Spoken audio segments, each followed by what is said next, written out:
안녕하세요. 네일이 그래프입니다. 오늘은 머디워터 공매도 보고서에 대해서 나눠보려고 합니다. 지난번 시트론의 보고서가 4장 정도의 부실한 보고서였다면 이번 머디워터의 보고서는 43장 정도의 보고서입니다. 양이 꼭 퀄리티를 의미하는 것은 아니지만 준비 자체가 다릅니다. 이곳은 치밀하게 자료를 준비해서 공격하는 것으로도 유명합니다. 머디워터의 주장은 나녹스가 주식 말고는 팔 것이 없다는 부정적인 논조로 결론을 맺습니다. 가급적 사실을 확인해보고 중립적인 입장에서 기술을 해보려고 합니다. 첫 번째 주장은 니콜라가 중력의 힘을 사용한 데 반해 나녹스는 기기 시연회에서 다른 사람의 영상을 쓴 것으로 보인다는 것입니다. 바로 이 사진인데 좌측의 사진이 실제 아크 기기 위에 있는 더미가 아니라고 주장을 합니다. 그 근거로 더미의 팔은 중간으로 모아져 있고 회전하는 좌측 영상은 팔이 올라갔다는 근거를 제시합니다. 저는 사실 이전의 영상을 보았을 때 좌측 회전하는 영상이 실제 영상이라고 생각을 한 적은 없습니다. 영상을 직접 살펴보시면 전체적으로 이미지를 보여주는 인터페이스의 틀과 좌측 영상은 어울리지 않습니다. 그래서 저는 비교하는 정도의 영상이라고 생각을 했고 그 부분이 크게 문제가 되지는 않는다고 보았습니다. 머디워터의 주장대로 조작할 목적을 가진 영상이라고 주장할 수도 있겠지만 그렇지는 않아 보입니다. 저는 오히려 우측 그림이 조금 더 궁금해졌습니다. 그러면 우측 그림은 나녹스 기기가 촬영한 것이 맞을까? 왜냐하면 슛 보고서에도 언급하고 있는데 아크의 움직임과 우측 영상 변화가 일치하지 않는다고 합니다. 머디워터 측에서 인터뷰한 방사선 전문가는 우측 영상도 여기에서 나온 사진이 아니라고 주장합니다. 화질이 형편없다는 언급도 합니다. 그래서 우측과 같이 찍힌 사진들을 시간별로 조합해서 인터넷에서 찾은 이 더미와 함께 비교를 해보았습니다. 화질이 좋지 않은 것은 사실이지만 밑에 있는 더미와 비교해보면 비슷한 영상으로 보여지고 어두운 부분은 더미 손으로 보이기도 합니다. 이 기기에서 나온 사진이 아니라고 단정하기에도 애매한 측면은 있습니다. 이 부분은 각자 판단을 해보셔야겠습니다. 개인적으로는 거짓이라고 단정짓기의 근거는 부족한 것 같습니다. 두 번째 주장은 이 프로젝트의 배경에는 엘리 레이프맨이라는 사기꾼이었던 전 감옥 수감자가 있다는 것입니다. 레이프맨은 닷컴 버블 당시 엠블레이즈라는 회사의 창립자였는데 80억 달러 수준의 시가총액이 90%가 하락을 했다고 합니다. 그럼에도 불구하고 레이프맨은 4,600만 달러를 현금화했다고 합니다. 그 이후에도 회사의 소유권을 주장하기 위해 사기와 문서 위주로를 단행했는데 이로 인해 감옥에서 수감되었습니다. 회사의 소유권을 불법적인 방법으로 주장하려고 했던 이유는 보유 현금을 탈취하기 위해서였다는 기사도 있습니다. 엠블레이즈라는 회사 자체는 닷컴 버블 이후에도 수년간 살아남았고 매출이 전년 대비 7배 늘었다는 기사를 보면 껍데기 회사는 아니었던 것으로 보입니다. 이스라엘 테크 기술 회사였고 런던 거래소에도 상장되어 한때 5,000명의 직원이 일했고 연간 5억 달러의 매출을 일으켰다고 합니다. 그런데 에이랩스라는 회사는 나녹스를 상장시키는 데 큰 역할을 한 것으로 보입니다. 위에서 보신 영상의 출처도 에이랩스입니다. 수수료로 최소 900만 불을 받았다고 하는데 언더라이팅을 같이 했던 증권사들이 받은 금액보다 많습니다. 그런데 에이랩스의 생명공학 헤드인 리타 올터는 에이랩스의 지분 40.1%를 가지고 있습니다. 그리고 사실상은 이 지분의 실질적인 소유주는 삼촌인 레이프맨이라는 것입니다. 그 근거로 등록 주소지가 같다고 합니다. 더 불편한 내용은 레이프맨이 엠블레이즈맨 당시 같이 일했던 직원 2명이 나녹스, 미국 법인에 일하고 있습니다. 이들은 닷컴 버블 이후에는 엠블레이즈에서도 더 이상 일하지 않았던 것으로 보입니다. 사기를 단행한 사람이라는 사실은 틀리지 않은 것으로 보이지만 레이프맨이 운영한 엠블레이즈라는 회사 자체가 사기는 아니었던 것으로 보입니다. 세 번째 주장은 하다사 병원과 나녹스의 관계를 의심합니다. 하다사 병원의 체어맨인 에르즈 멜처 씨는 주당 2.21불에 나녹스 주식 약 4만 주를 매수할 워런트를 받았다고 합니다. 동시에 멜처 씨는 나녹스 이사회 멤버이기도 합니다. 하지만 이사회 멤버가 회사를 위해 일을 하고 그 서비스에 대한 대가로 옵션을 받을 수 있는 부분 자체가 이상한 것 같지는 않습니다. 보고서는 이 부분보다 하다사 병원에 입고된 아크 기기의 신빙성에 대해서 의구심을 표명합니다. 실제 나녹스 아크의 시제품이 완성된 시기는 2월이고 하다사은행과 공식 제휴를 한 것은 4월인데 1월에 식약청에 제출한 자료는 어디서 나왔냐는 것입니다. 이 부분에 대해서는 증권거래위원회에 제출한 자료를 조금 더 살펴보면 작년 9월에 하다사병원의 자회사인 하다신 리서치와 업무 제휴를 체결했음을 볼 수 있습니다. 이 회사의 소개 자료를 보면 하다신 리서치는 하다사병원에서 나오는 리서치 자료들을 실제 구현 가능하고 상용화할 수 있는 제품들로 전환하는 것을 추진한다고 나와 있습니다. 초기에는 리서치 연구원과 협업해서 데이터를 가공한 이후 이를 바탕으로 1월 식약청 제출하고 이후 보완자료 요청을 수신받아 2월 시제품 완성, 4월 공식적인 자료 보강을 위해 하다사병원과 공식 제휴를 했다고 본다면 머디워터의 주장을 전적으로 신뢰하기에는 부족한 부분이 있어 보입니다. 공식적으로 발표되기 전에 실제로 수면 아래서 많은 일들이 이뤄진다는 것은 많은 분들이 공감하실 것입니다. 이외에 하다사 병원 직원들이 나녹스 기기를 확인한 적이 없다는 글도 나오는데 이 부분은 개인적으로 읽어보시면 되겠습니다. 다음 부분은 SK텔레콤, 특히 김일웅이라는 분과 나녹스의 관계에 대해서 폭로를 합니다. SK가 2019년 6월 220만 주를 매입을 했고 동일 주수를 취득할 워런트를 확보하였다고 합니다. 이와 별도로 올해 6월 20일 추가로 125만 주를 추가로 취득했습니다. 그런데 김일용이라는 분은 주당 약 2불에 120만 주를 확보할 권리를 가지고 있습니다. 이 중 30만 주는 벌써 취득이 가능한 것으로 보입니다. 원래 나머지 90만 주는 3년 동안 매월 분할해서 베스팅되는 것으로 나오는데 이번에 나스닥에 상장하면서 그 권리를 즉시 확보하게 된 것으로 보입니다. 아마 공시를 하면 언제든지 매각이 가능하지 않을까 생각이 듭니다. 한경의 기사에 의하면 김일용 대표는 SKT 홍콩법인 대표로 보여집니다. 이전에 삼성전자에서도 근무했었습니다. 아마 SKT가 나녹스에 투자하는 데 관여한 게 아닌가 생각이 듭니다.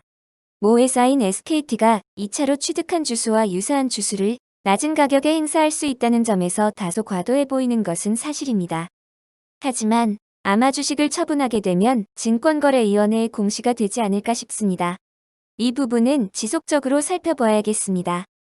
AI 회사와도 협업할 것으로 3월에 발표했습니다.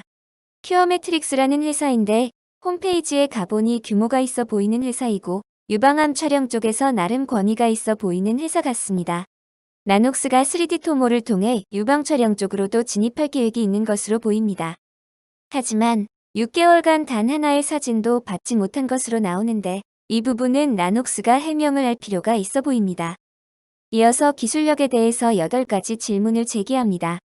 다 충분히 제기할 수 있는 의문점이라고 생각을 합니다. 어쩌면 투자자들도 제기했어야 하는 질문들로 보입니다. 머디워터스는 증권거래위원회에 제출한 기본적인 이미지들 외에 실제 이미지를 볼 수 없다고 합니다. 이와 관련된 리서치 페이퍼도 찾을 수 없고 이미지도 찾을 수 없습니다. 이 부분은 나녹스가 조금 더 공개를 해야 할 필요성은 있어 보입니다. 식약청 승인을 받지 못한 부분에 대해서는 모틀리플에서 나녹스 대표이사가 답변한 부분을 발췌해 보았습니다. 일부 보강을 할 내용이 있어서 보완을 하여 제출을 했다고 합니다. 오래 걸린 이유는 코로나로 인해 연구실에 가서 자료를 입수하는 것이 쉽지 않았기 때문입니다. 노보큐어도 코로나로 인해 임상실험이 지연됐다고 했기 때문에 이 부분은 어느 정도는 수긍이 갑니다. 현재 신청이 들어간 기기는 원소스 기기이고 멀티플 소스 기기는 아직 제출하지 않고 현재 시제품을 만들고 있어 보입니다. 이 부분을 통해 아직 CT급 기기는 준비가 되지 않아 보이고 CT급 이미지를 제출하지 않은 이유가 설명이 되는 것 같습니다. 이 이미지는 실제 9월 3일 부가적인 사항들을 제출했다는 증빙입니다. 현재 검토 중인 것은 싱글 소스이고 추후 멀티플 소스에 대한 신청은 2020년 4분기 중에 진행할 것이라고 하고 있습니다. 제3자에게 제출한 내용은 성능 시험을 포함하고 있고 정해진 기한 내에 제출했다는 점을 명시하고 있습니다. 또 하나는 나노엑스의 산업 경험도가 별로 없어 보인다는 언급을 합니다. 다만 자문단에는 전문가들이 있다는 것을 인정하면서도 대부분 나노아크 상품에 대해서는 얘기를 하지 않는다는 언급을 합니다. 언급된 로베르트 펠트 씨는 스탠포드 대학 방사선과 교수입니다. 이분이 공개적으로 나노아크 기기에 대해서 언급하는 부분을 찾아볼 수는 없습니다. 하지만 모리 블루멘펠드는 제네럴 엘렉트릭에서 35년 넘게 근무한 전문가입니다. 이분에 대해서 찾아보니 링크드인에 보니 나노엑스에 소속되어 있음을 굉장히 자랑스럽게 걸어놓고 있습니다. 그것도 굉장히 오래전인 2012년부터 나노엑스와 함께한 전문가라고 볼 수 있겠습니다. 자문단에서 모두를 언급하지 않고 일부만 체리피킹하듯이 언급하다는 느낌도 있습니다. 왜냐하면 마이크 유즈 씨는 방사선 전문가이고 미국 원격 방사선 선도 기업 US라드의 창립자이기도 합니다. 이 회사는 나노엑스와 협력 계약을 체결하기도 했습니다. 이분의 주장을 살펴볼 필요가 있는데 이분은 개인적으로 기기 시연 영상을 직접 보았다고 주장을 합니다. 실제 업계에 혁신을 가져올 수 있을 것이라고 언급을 하고 있습니다. 협보고서에서 이분에 대한 언급은 찾을 수 없습니다. 판매 계약을 한 업체들에 대해서도 언급을 합니다. 남아공에서 판매를 담당할 골드러쉬라는 회사가 실제 사명을 기재하지 않은 것으로 보인다고 합니다. 이 회사가 골드러쉬 정비라고 추정을 하는데 그 주소지에 나온 사진은 좋아 보이지 않는 주택이라고 합니다. 그리고 이 회사의 등록인은 사진에 나오는 선셋이라는 분이라고 합니다. 선셋은 실제로 세샤바 메디컬 회사의 마케터라고 하는데 세샤바는 요하네스버그의 등록된 회사여서 주소지가 다르기 때문에 연관 관계가 의심된다고 합니다. 하지만 세샤바에 대해서 조금 알아보았는데 현재 사명을 360T로 바꾸어서 운영을 하고 외관상 작지 않은 메디컬 회사라고 보입니다. 이 360T 회사가 실제 판매상이라고 본다면 나녹스 입장에서 나쁘지 않을 수 있는 계약으로도 보이긴 합니다. 이외에도 이태리 회사가 연간 3천만 달러의 계약을 했지만 현금이 25만 유로밖에 없고 연간 매출이 약 500만 유로밖에 되지 않는다고 합니다. 스페인 회사도 현금이 부족하고 신용장을 받아내기에 부족해 보인다고 합니다.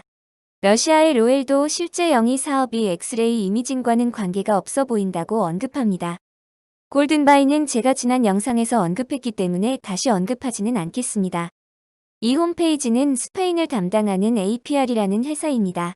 이 회사의 매출이 540만 유로밖에 되지 않고 이익이 100만 유로밖에 되지 않아 대규모 딜을 할 수 없다는 것처럼 이야기를 합니다. 하지만 매출은 네턴오버라고 나와 있어서 순매출로 보이기도 합니다. 실제 총 매출은 더 클 수도 있지 않을까 생각을 해봅니다.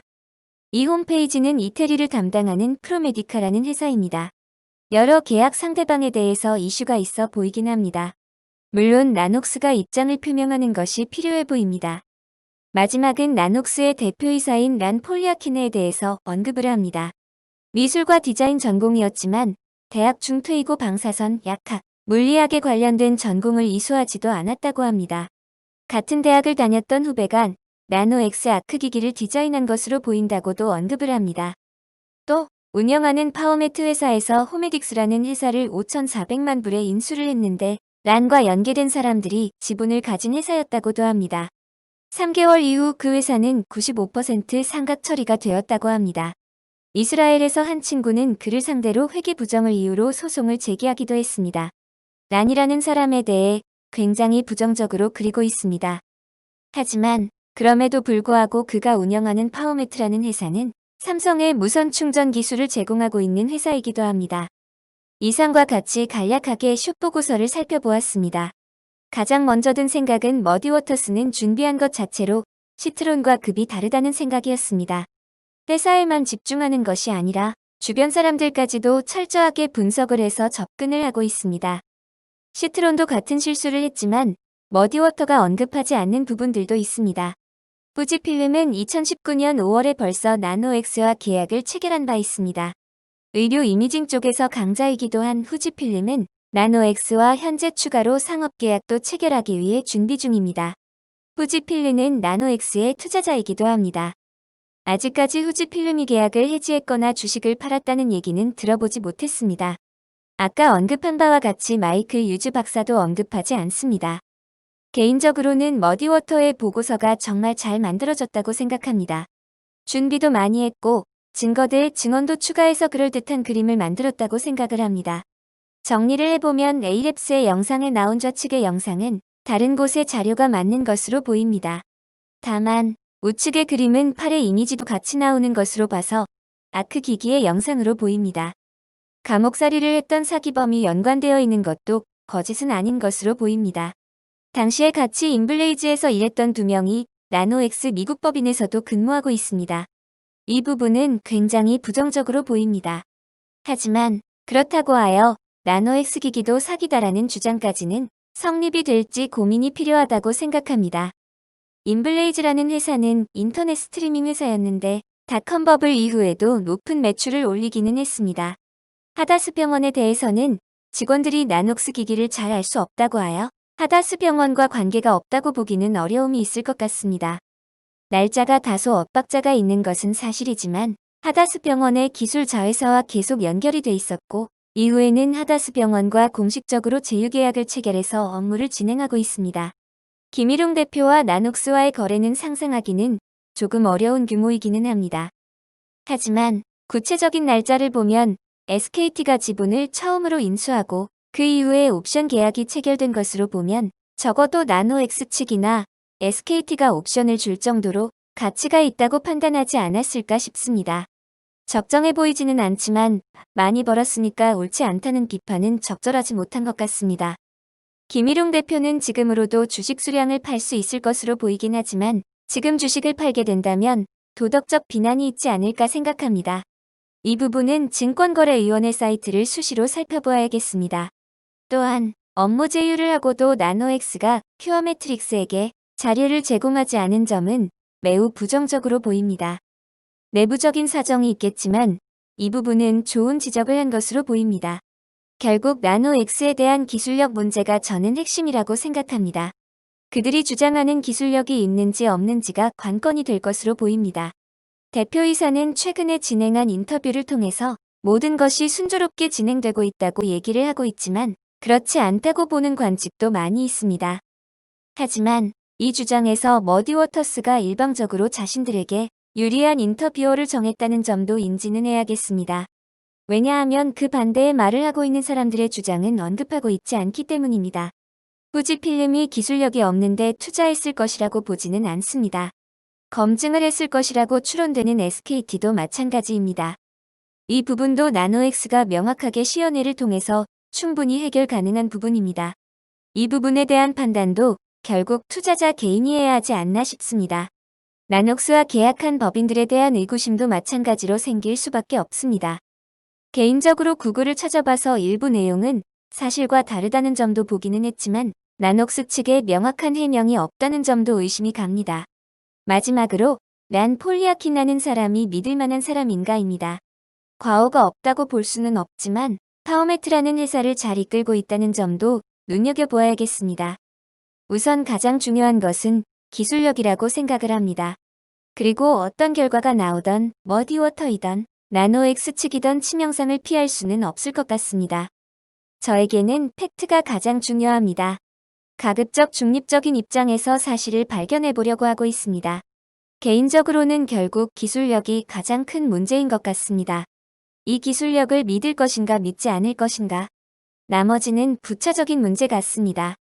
물론 이 문제는 시간이 충분히 해결해 줄 문제라고 생각합니다.